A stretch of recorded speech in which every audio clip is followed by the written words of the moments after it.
Hello everyone, I hope that you are doing well today. And in this video, I am going to be painting in my sketchbook. And today I'm going to be painting this sunflower right here.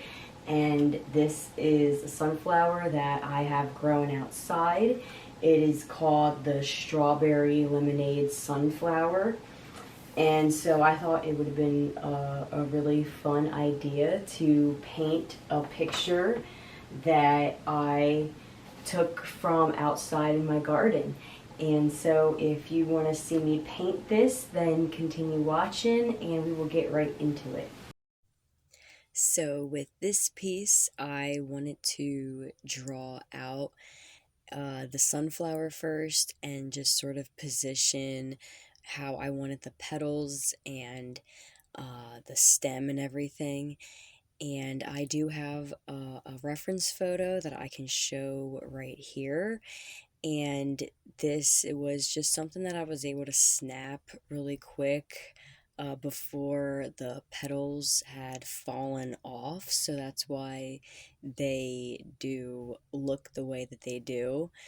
And I actually really enjoyed how I drew everything out first and then painted. I know that I did that with my last piece that you can kind of see over there on the left side of the video. And I really think that I'm just going to start painting like this for now on. It's very enjoyable to draw it out first. I can kind of position how I want it before I start making the paint marks.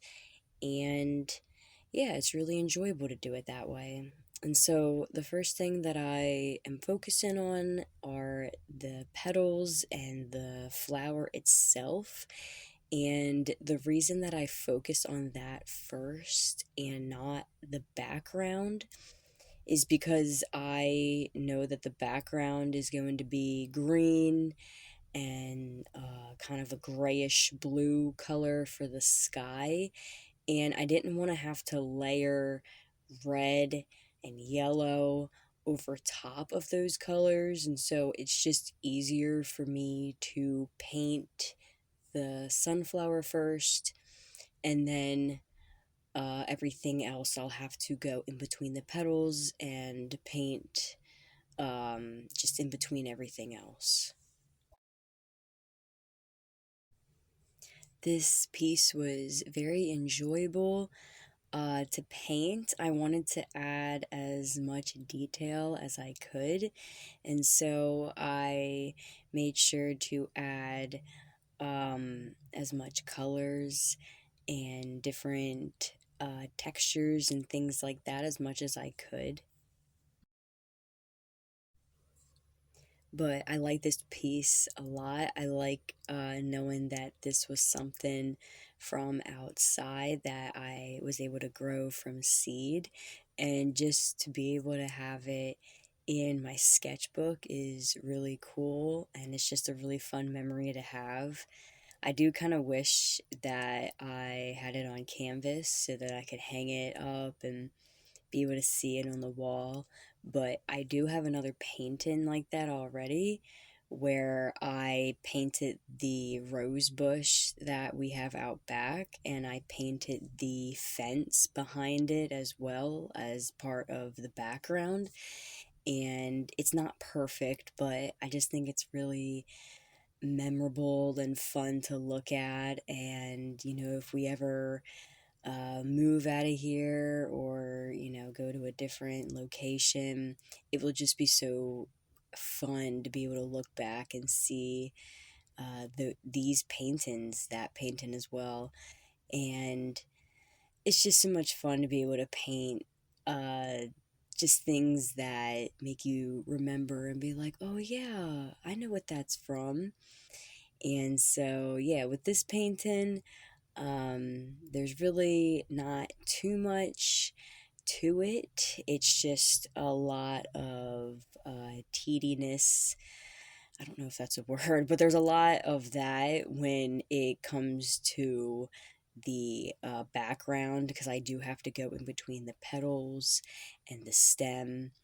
But I had a lot of fun painting the leaves. I really enjoyed doing the I don't know what you call that, the light part of the leaf, where it's the light green color, and it just looks really neat. I like the pop that it gives, and I like the other leaf that I did in the back, kind of near the petals, where you can see that it's folded over, and I have it where it's a darker color, where it's the back of the leaf, and the lighter color is on top of the leaf.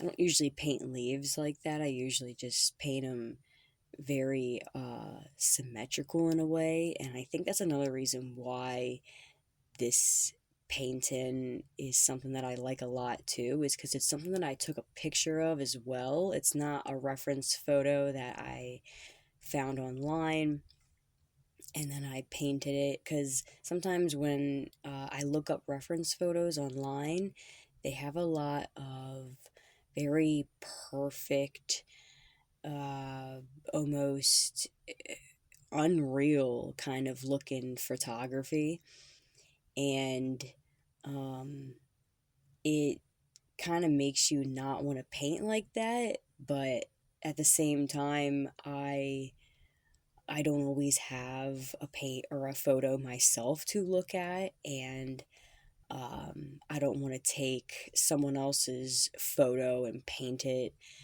So sometimes I will just go on like a free image website, and then that's how I look up my references, my photo references.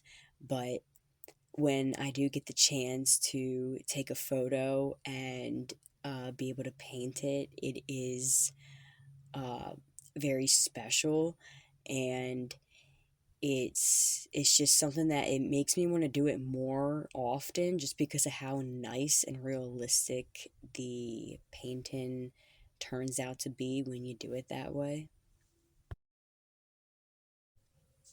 And I had went ahead and painted the top part of the trees, just because I wanted to get an idea of how far up I wanted them to be. And then that's when I went back and did this almost purplish, grayish color. I had some purple already on my palette, and so I just used that to kind of give the sky more of a shade in the color. And so I just went in between the trees, and then I'm just going to go back over top with um, a little bit of a lighter green color, because I don't want to keep making the background darker and darker, because once I have the first layer of darkness, then I will, if I need to touch up a little bit, then I will, but then I will keep going lighter and lighter and lighter and keep adding highlights, and that's sort of what really makes the painting really pop. The one thing that I could have done, I don't know if it was that obvious in the photo, but I could have added some like tree branches and just kind of stems and stuff in the background with the trees. Um, but it's okay that I didn't. I really like how easy and simplistic it is to create these trees, and just how realistic they wind up looking. And it's just, this is just a fun piece to create, and I just really loved how this turned out.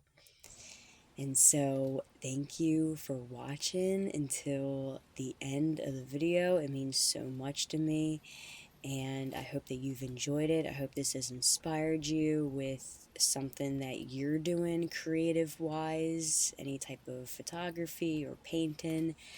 And so I hope that you guys have a great week. I will see you in the next video, and bye-bye.